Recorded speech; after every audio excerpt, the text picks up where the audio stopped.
Hey everybody, thank you for joining and welcome to episode 14 of FOBO. I'm your friendly neighborhood product owner Tom Ald, and I believe in Agile. I believe it's the best approach to work and your career. I believe people and companies that ignore Agile do so at their own peril. But there's so much information around Agile and not all of it is accurate, and some of it is downright harmful. So over the next few weeks, I'm going to focus on Agile from many different angles. To start, let's think about Agile at a very personal level, the Agile mindset. When it comes to staying relevant at work, I believe in an Agile mindset. It's the idea that your career is a product and that you need to keep improving that product, or your customer, the job market, will decide they don't need you anymore. So hold on tight. Grab a coffee, tea, or your favorite adult beverage, and let's talk about staying relevant at work.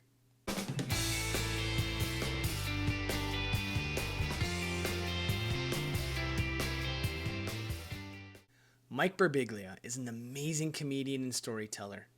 I highly recommend his stand-up specials on Netflix and his podcast called Mike Birbiglia's Working It Out. He often says, I see the world in terms of jokes. No matter what I'm experiencing, I'm always thinking of a joke. It's a sickness. I have the same sickness with Agile. I've tried all of the work approaches since the early 1990s. I was a massive champion of project management, but the moment I experienced Agile, there was no way I could go back to any other way of approaching work. No matter what I'm doing or experiencing, I'm running it through my Agile mind. Wow, the security line at the airport could be more effective and efficient if they would just create a line for families with young kids. This website is horrible. Why do I have to go through 4 pages to add the product to my cart? Hey, this movie's using a Scrum concept. My family gets a bit tired of it, but they get that's the way I'm wired. So that's what gets us to today's topic. What is Agile? Agile starts at the individual level. We get to decide if we want to leverage this way of doing work, and that is what I call the Agile mindset. If you choose to leverage Agile, you decide that working as a team is more effective than working as a group of individual experts. All of our skills are available at all times for the benefit of the team. And if your area of expertise is not needed at the moment, you work on something else within our team that adds value, even if you're not good at it. Getting 20% done with something that provides value is more important than getting 100% of something done that provides zero value. If you are an expert in your field and you decide that any work outside of your area of expertise is a waste of your talent, then an Agile organization and a Scrum team is probably not the right fit for you. Next, you place the customer at the center of everything. You're not building this product for you or your team. You're building it for someone else because they find it valuable. So Agile teams actively engage real customers all along the product development lifecycle. Next, you show them working product as early and as often as possible. Customers think they know what they want, but sometimes when they see it in real life, they realize it's not what they had envisioned.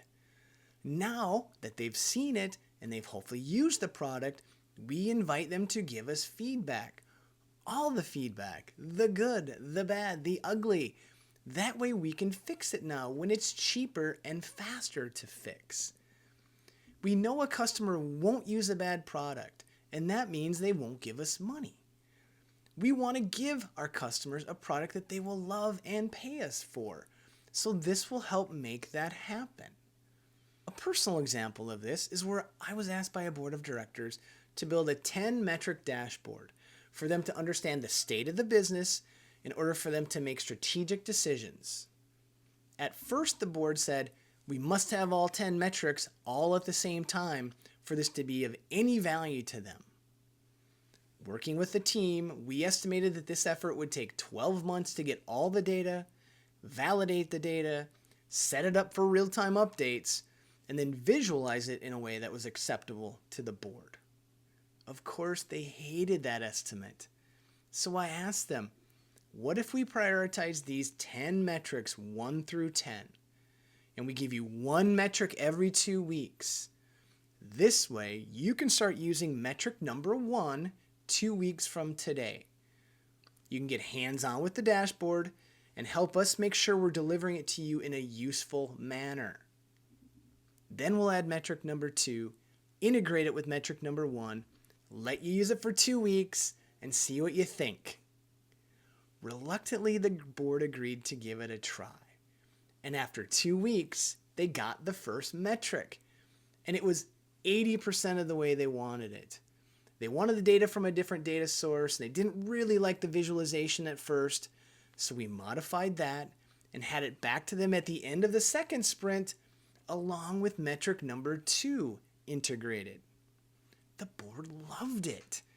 They got the first 2 most important metrics in 4 weeks, and they were able to start using it immediately to understand the state of the business and to start making strategic decisions.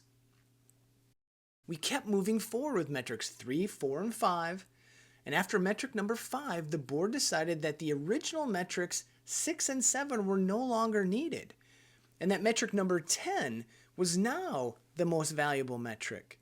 So we moved up number 10 and delivered that next. Now the board had 6 metrics after 12 weeks that they love and they're getting full value from. They wanted us to stop there and let them work with this dashboard for the next 4 months before deciding to make any more adjustments. So the ending scorecard was 6 metrics in 12 weeks at a 100% satisfaction rate from the customer.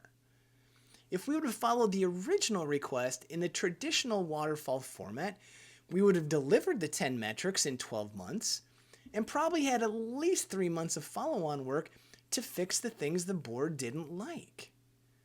So what looks like the better investment to you?